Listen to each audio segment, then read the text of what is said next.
どうも、勝手に電力2.0で始めたいと思います。今日1382回目というところで、このリニューアブル2024というところが IA に出てるので、このあたりがやっぱりソーラーだとか中国っていうところの影響が、強いので、このあたりを少し見ていきたいなと思ってますと。Global Renewables growth set to outpace current government goals for 2030. Global renewable capacity is expected to grow by 2.7 times, 2.7倍ですね、by 2030、2030年までにと。Surplus countries' current ambitions by nearly 25%, but it is still falls short of tripling. まだ3倍には届いてないと。Climate and energy security policies in nearly 140 countries have played a crucial role in making renewable costs competitive with fossil fuel power plants.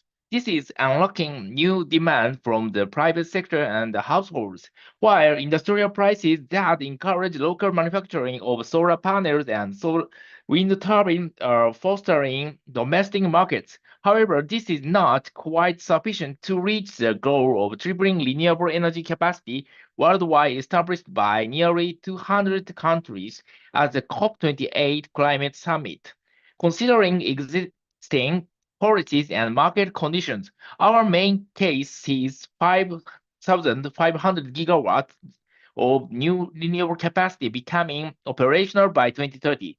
This implies that global renewable capacity additions will continue to increase every year, reaching almost 940 gigawatts annually by 2030, 70% more than the record level achieved last year.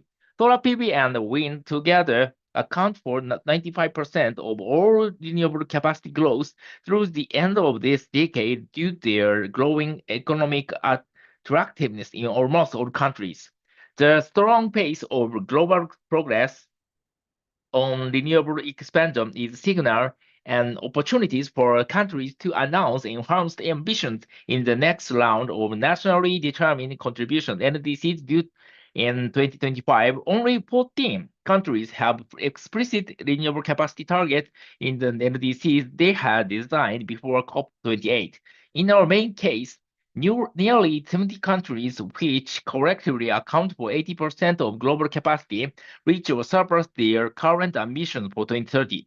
China drastically dominates among these overachievers, but other major economies such as Brazil, India, and the United States also contribute. 2030 forecast has two main drivers, solar PV and China.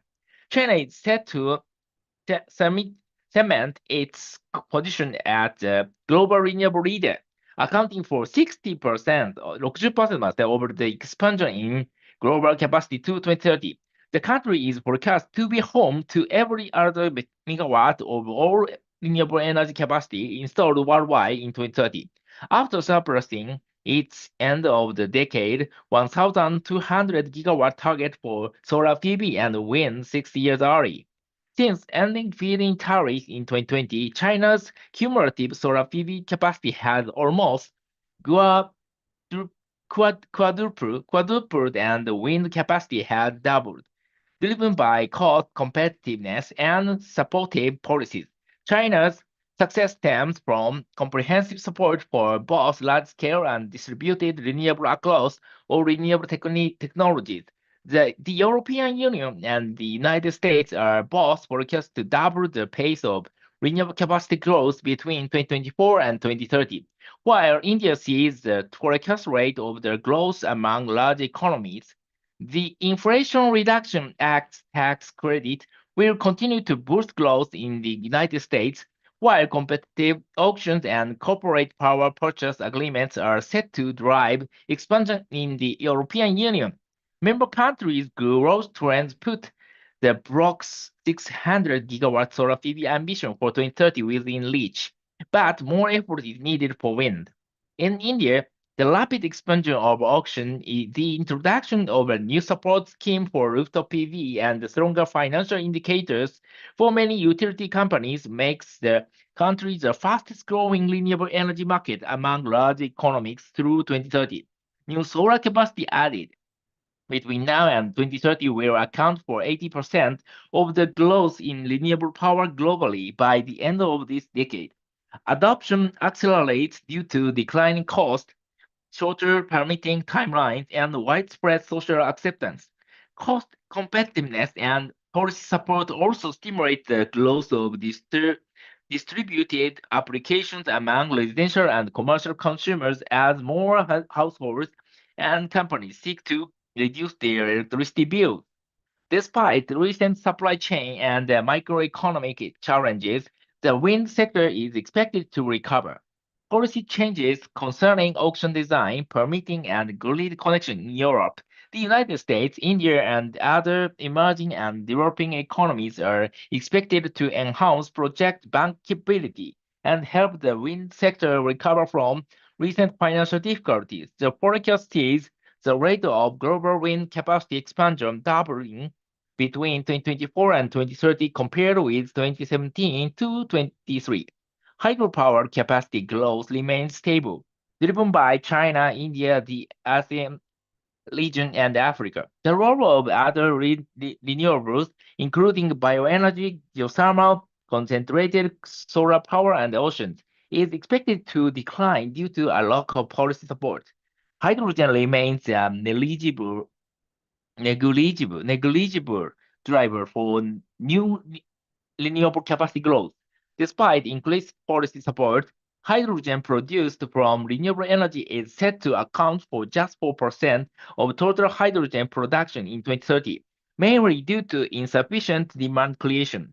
While global installed the capacity is expected to increase 50-fold by the end of the decade. Only part of it will be supplied by new renewable power plants, as half of the electrolyzers are estimated to use abundant low-cost renewable generation from existing plants.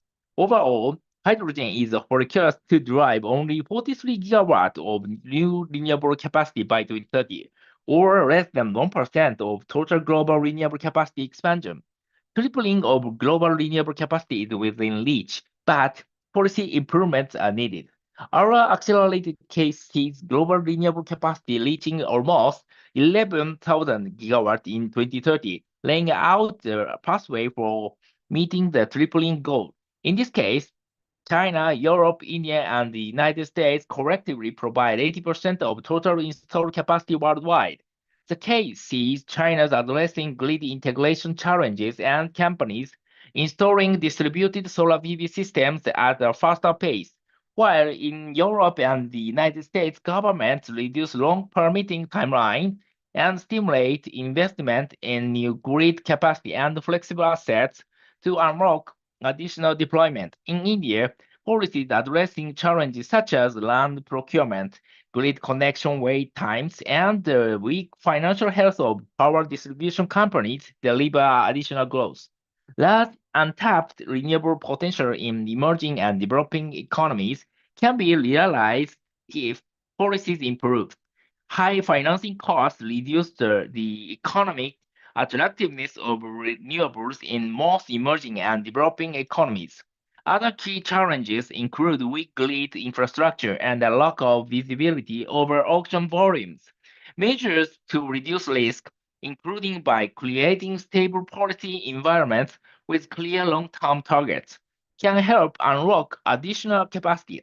In countries with fossil fuel overcapacity with long-term contracts, policymakers could consider negotiating inflexible power and fuel contracts and accelerating the phase down of fossil fuel plants. Grid infrastructure and system integration of renewable need increasing policy attention. In our main case, renewables will account for almost half of global electricity generation by 2030, with the share of wind and solar PV doubling to 30%. At the end of this decade, solar PV is set to become the largest renewable source, surpassing both wind and hydropower, which is currently the largest renewable generation source by far. Increasing wind and solar PV generation is leading to higher curtailment, underlying the growing needs for flexibility. In countries where grid investment and system integration measures are not keep pace with rapid development, curtailment could become a growing challenge. In Chile, island is the island, and the United Kingdom, or for example, the curtailment of wind and solar PV recently reached between 5% and 15%. Despite growing investment in battery storage in many of these markets, further flexibility measures, including long-term storage and large-scale demand response, will be necessary. By 2030, solar and wind penetration is set to reach close to 70% in countries such as Chile, Germany, the Netherlands, and Portugal. Investment in grid infrastructure is lagging, with more advanced projects waiting to be connected. Through Though grid reforms in some countries are beginning to deliver results, at least 1,650 gigawatts of renewable capacity is currently in advanced stage of development and waiting for a grid connection, 150 gigawatts higher than at this point last year. However, grid queries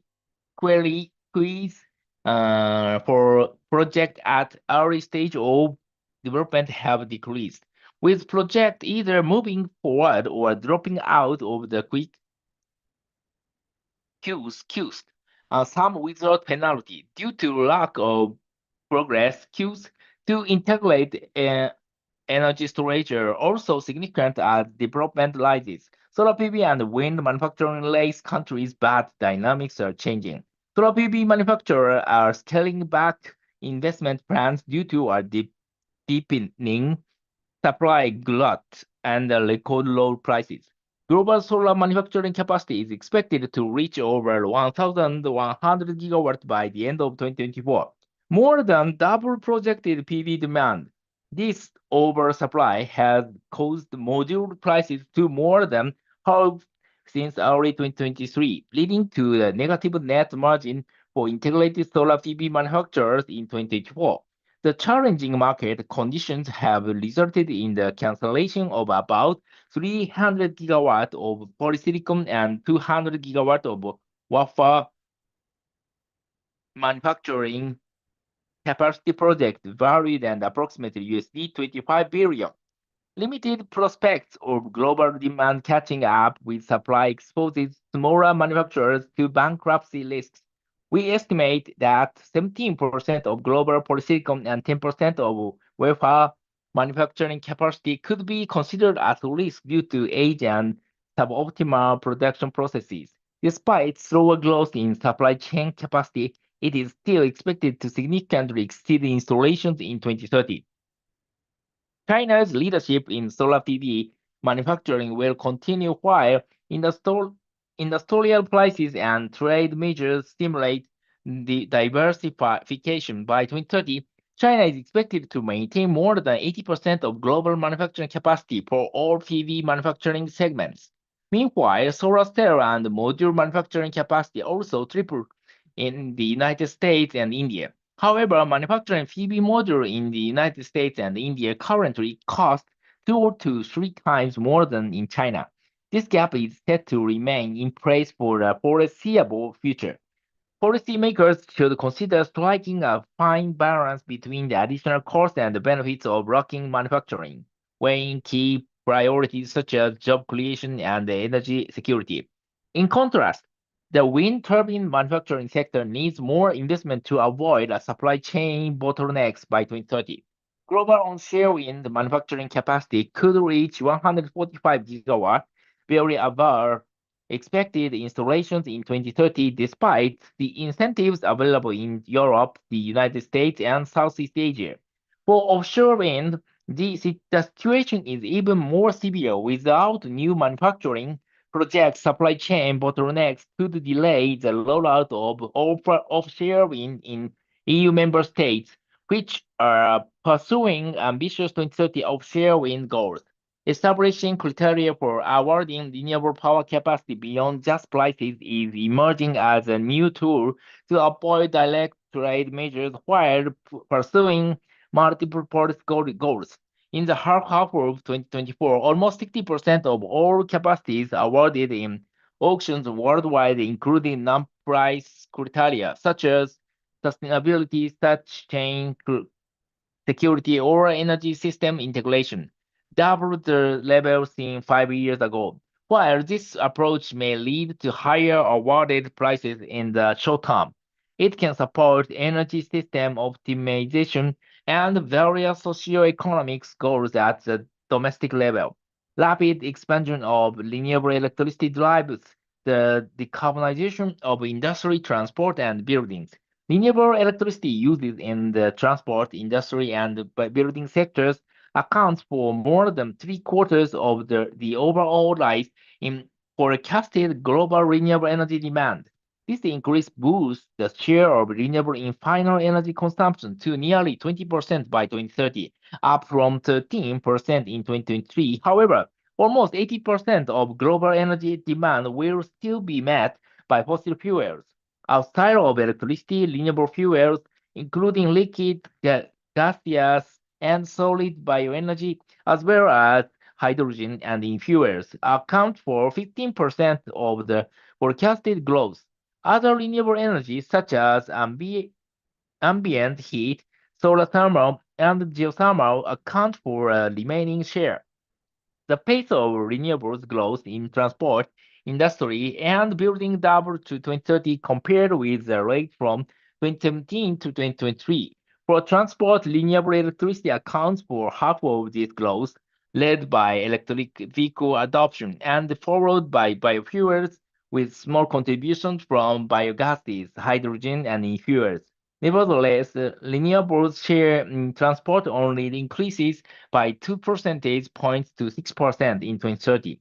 For heat, renewables consumption expands more than 50%, driven by renewable electricity use for heat in non-energy intensive industry and buildings, followed by bioenergy. However, global heat demand outpaces renewables expansion, leading to increasing use of fossil fuel and a 5% increase in annual carbon dioxide CO2 emissions from the sector from 2024 to 2030. Renewable fuels are essential to energy transitions, but growth is lagging behind.